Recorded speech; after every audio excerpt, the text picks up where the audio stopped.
જો પરફેક્ટ આથો આવે ને તો જ ખાટા ઢોકળા જાળીદાર અને પોચા બને. તો આજના વિડીયોમાં એ જ નાની નાની અને એકદમ સરળ ટિપ્સ આપી છે, જેથી પહેલીવાર પણ ખાટિયા લાઈવ ઢોકળા તમે બનાવતા હશો ને તો પણ એકદમ પરફેક્ટ આથા સાથેના જાળીદાર પોચા ઢોકળા બનશે. અને હા, આજે આ ખાટિયા ઢોકળા છે ને તે લીલી મકાઈને બનાવી એક ખાસ વસ્તુ ઉમેરશું, જેથી એકદમ વધારે પોચા બને. સાથે વઘારેલી તીખી લાલ ચટણી પણ બનાવીએ. લીલી મકાઈના ખાટા ઢોકળા બનાવવા માટે અહીં મેં દાળ ચોખા પલાળી અને રાખ્યા છે. માપ પ્રમાણે તેમાં 1 કપ ચોખાની કણકી લીધી છે અને તેની સામે અડધો કપ ચણાની દાળ લીધી છે, જેને 3 કલાક પલાળી અને રાખ્યા હતા. 3 કલાક પછી પલાળેલા ચણાની દાળ અને ચોખાની કણકી હવે પલળી ગયા છે, તો તેને પાણીમાંથી નિતારી અને મિક્સરના જારમાં ઉમેરી દઈએ. બધા દાળ ચોખા મિક્સરના જારમાં ઉમેરાઈ જાય ને એટલે અડધો કપ પીળી મકાઈનો લોટ અને સાથે અડધો કપ દહીં ઉમેરી તેની સાથે 1 કપ સતપ ગરમ પાણી પણ ઉમેરશું. ઢાંકણ ઢાંકી અને બધું પીસી લેવાનું છે. પીસ્યા પછી જુઓ મિશ્રણ થોડું કરકરું રહે ને તેવું પીસ્યું છે. પીસ્યા પછી મોટા વાસણમાં બધું ખીરું કાઢી લેવાનું છે. ઢોકળા કે ઇડલીના ખીરામાં છાશ કે દહીં સાથે હુંફાળા ગરમ પાણી સાથે પલાળવાથી આથો છે ને તે એકદમ સરસ આવે છે. અને શિયાળામાં આથો આવતા લગભગ 8 થી 10 કલાક જેવો સમય થાય છે, જ્યારે ઉનાળો કે ચોમાસું હોય ને તો 6 થી 7 કલાકમાં આથો આવી જાય છે. અહીં હવે સાથે 1/4 ટીસ્પૂન હળદર પાવડર પણ ઉમેરી દેવાનો છે અને બધું મિક્સ કરશું. અને અત્યારે ચોમાસું છે એટલે મિક્સ કર્યા પછી ઢાંકણ ઢાંકી 6 થી 7 કલાક માટે આથો આપવા માટે આ ખીરાને રેસ્ટ આપી દઈશું, જેથી મિશ્રણમાં આથો છે ને તે એકદમ સરસ આવી જાય. લગભગ 7 કલાક પછી ઢાંકણ ખોલીને જોતા એકદમ સરસ જાળીદાર આથો આવી ગયો છે અને મિશ્રણ એકદમ ફ્લફી પણ થયું છે. જુઓ, એકદમ જાળી પણ સરસ દેખાઈ રહી છે. અહીં આ સમયે મિશ્રણને થોડું એવું મિક્સ કરી લઈશું.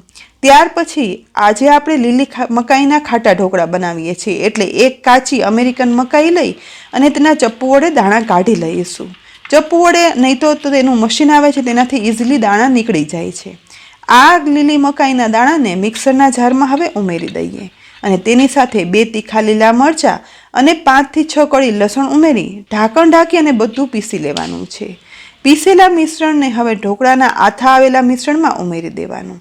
તેની સાથે જ આ ઢોકળાને વધારે સોફ્ટ બનાવવા માટે 1 કપ છીણેલી દૂધી છે ને તે ઉમેરશું.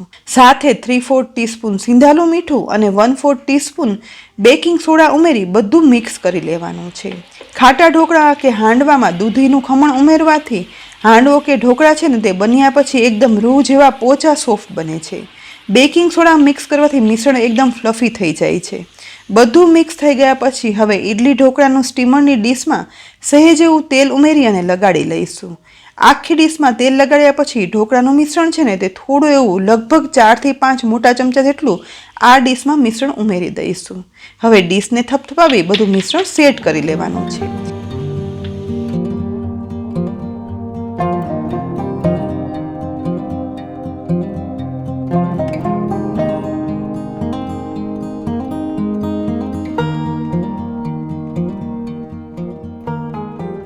આ રીતે અહીં જુઓ મેં 3 ડીશ તૈયાર કરી છે. ઢોકળાનું ખીરું સેટ થઈ જાય ને એટલે એ ડીશમાં ઉપરથી લાલ મરચું પાવડર પણ સ્પ્રિંકલ કરવાનું છે. સાથે લીલા મરચાંના ટુકડા અને કોથમીર ઉમેરવી હોય ને તો તે પણ ઉમેરી શકાય છે.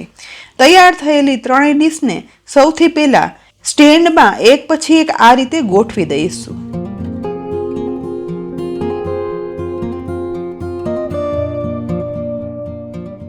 અહીં જુઓ સ્ટેન્ડની અંદર 3 ડીશ ગોઠવાઈ ગઈ છે.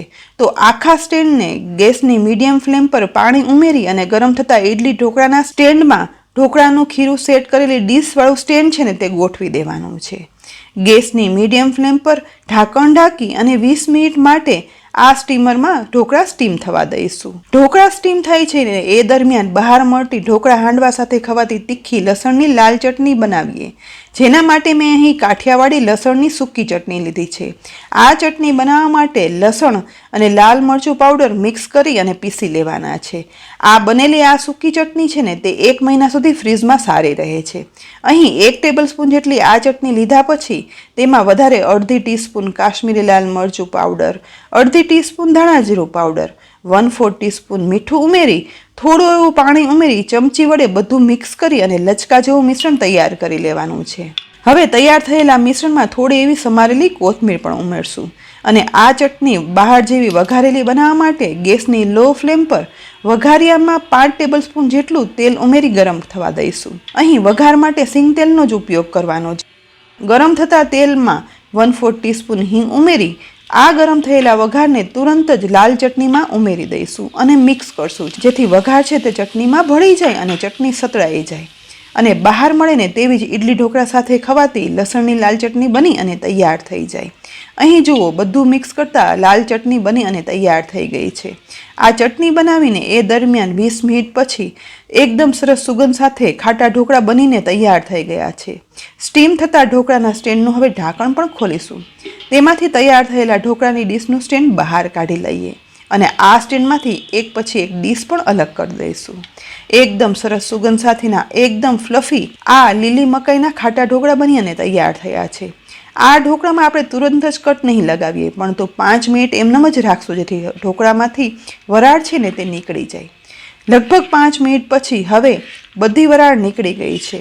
તો ઢોકળાનો આપણે જે શેપ જોઈએ ને એ ટુકડા બનાવવા માટે ચપ્પુ વડે એક પછી એક ડીશમાં કટ લગાવી લેવાનું છે. કટ લગાવ્યા પછી ઢોકળા છે ને તે બહાર કાઢશું. જુઓ, હાથમાં લઈને જોતા એ એકદમ જાળીદાર ફ્લફી લીલી મકાઈના ખાટા ઢોકળા બની અને તૈયાર થઈ ગયા છે. લીલી મકાઈ અને દૂધીના ખમણના કારણે અને સાથે આપેલી નાની નાની ટિપ્સનું ધ્યાન રાખ્યું છે માટે આ એકદમ સરસ આથો આવવાથી જાળીદાર અને સોફ્ટ રૂ જેવા પોચા ખાટા ઢોકળા બની અને તૈયાર થયા છે. જોઈને જ ખાવાનું મન થઈ ગયું ને? તો લીલી મકાઈના આ ખાટા ઢોકળાને બનાવેલી લસણની લાલ ચટણી સાથે પીરસી પણ લઈએ. બસ આ વિડીયોમાં આપેલી નાની નાની ટિપ્સ ફોલો કરી અને તમે પણ બનાવશો ને તો આ સિઝનમાં આવતી લીલી મકાઈના આવા જ સરસ એકદમ સોફ્ટ અને ફ્લફી ખાટા લાઈવ ઢોકળા બની અને તૈયાર થશે. અને તેને પીરસેલી લાલ લસણની ચટણી સાથે ખાઓ ને એટલે બસ મજા જ આવી જશે. તો ફ્રેન્ડ્સ, આજના લીલી મકાઈના લાઈવ ખાટા ઢોકળાની રેસીપી તમને કેવી લાગી? જરૂરથી બનાવજો અને પછી કહેજો. અને તેની સાથે જ રેસીપી ગમી હોય ને તો લાઈક કરી અને શેર કરજો.